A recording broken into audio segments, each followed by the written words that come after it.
Hello mga sangkay, mga kalingap! Welcome back to my channel.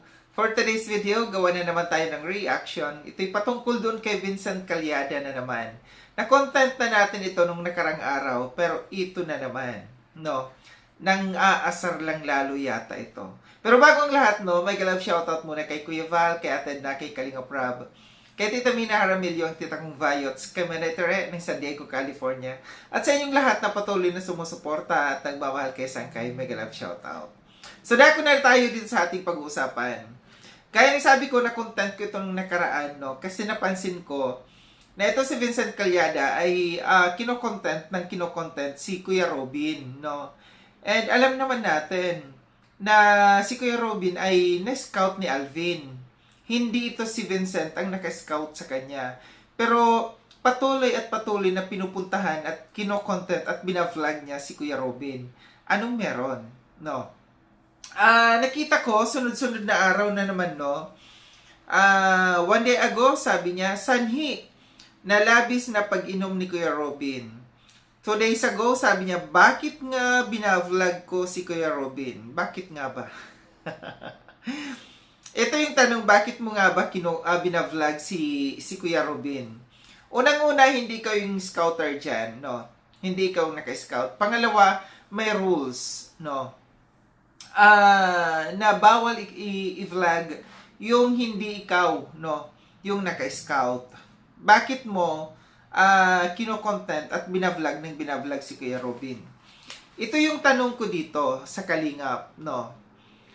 Despite sa paglabas nila ng mga rules and regulations dito sa loob ng Kalingap, pero bakit parang mas lalo lamang yata, no, na hindi sinusunod ng ilang mga Kalingap partners dyan, ng ilang mga vloggers dyan, no, itong ipinalabas ni na Kalingap Rob, no, na rules and regulations.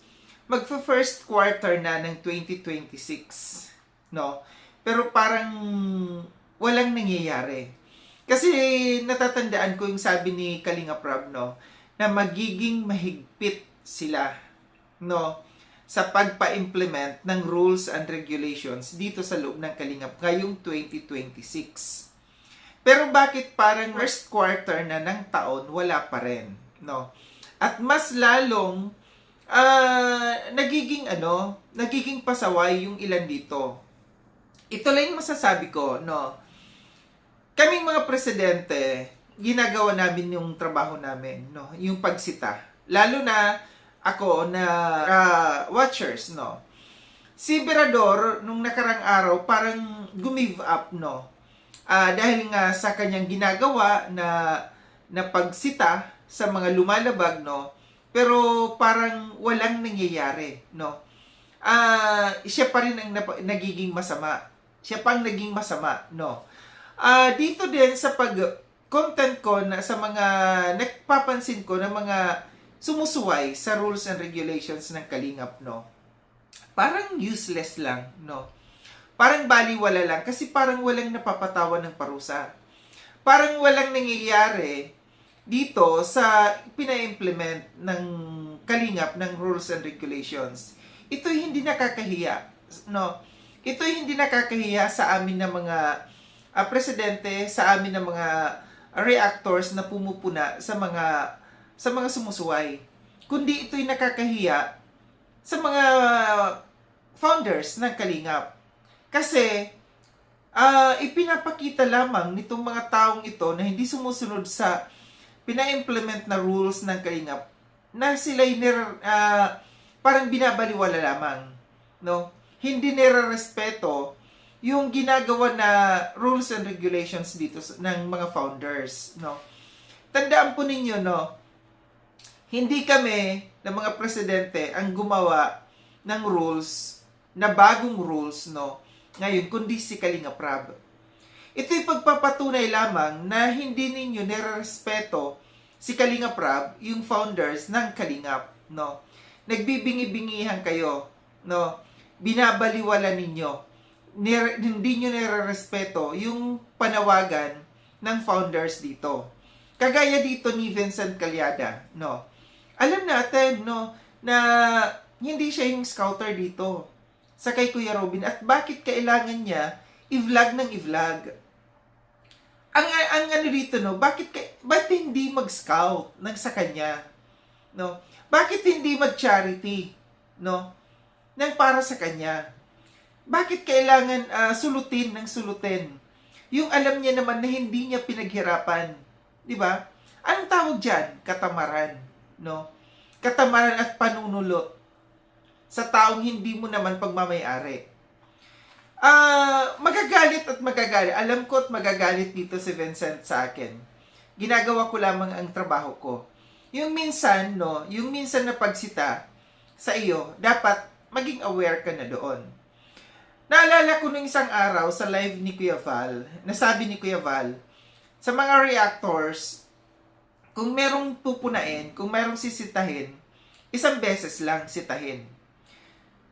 Oo, naiintindihan ko yung sinasabi ni Kuya Val. Pero kung yung tao na sisitahin natin na minsan lamang nagkamali, minsan lamang nagkasala, minsan lamang lumabag sa rules and regulations dito sa loob ng Kalingap, yes, pwede yun.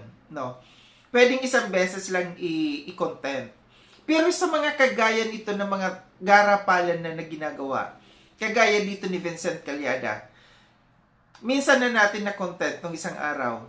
Pero bakit ko kinontent ulit ito? Kasi meron na naman siyang ginawa. Sa mga ganitong klaseng tao, no, sa sinasabi ni Kuya Val na once lang i-vlog, hindi po pwede. Kasi hindi nakikinig. Parang binabaliwala lamang, no. Kahit siguro oras-oras i-content ito ng mga reactors, ito si Vincent Calyada, okay lang. Kasi para bagang hindi na siya tinatablan ng hiya, no, sa kanyang ginagawa. Despite sa kabila ng pagpuna natin, paulit-ulit niya pa rin ginagawa. Para bang ito yung nakikita ko dito sa kanyang ginagawang to. Binabaliwala niya, tinatanggal na nawawalan siya ng respeto dito kina Kuya Val at saka kay Kalinga Prab. Sa ipinapakita niya sa ginagawa niyang ito, sa pag-content niya ng pag-content na hindi naman sa kanya, di ba? Na pag-vlog niya ng pag-vlog na hindi naman siya ang naka-scout dito. Ito isang pagdi-disrespect, no, sa mga founders ng Kalingap.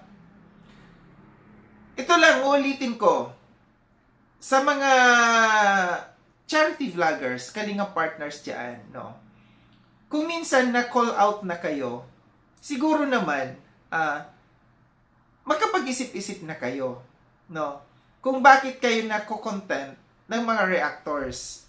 Kasi may nakikitang mali sa inyo.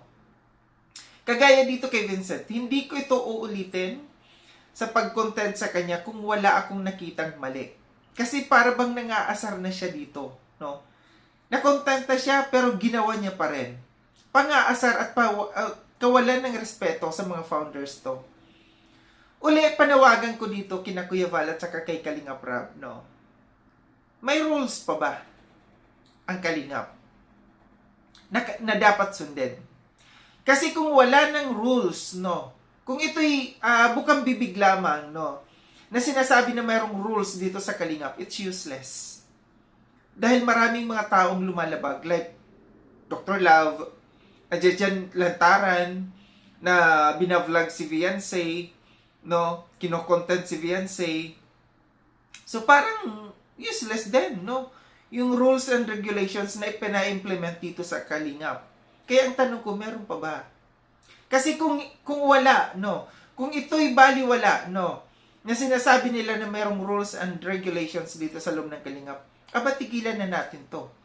Hayaan na natin maglabo-labo yan, no. Huwag na natin punain pa yung mga taong ito na lumalabag.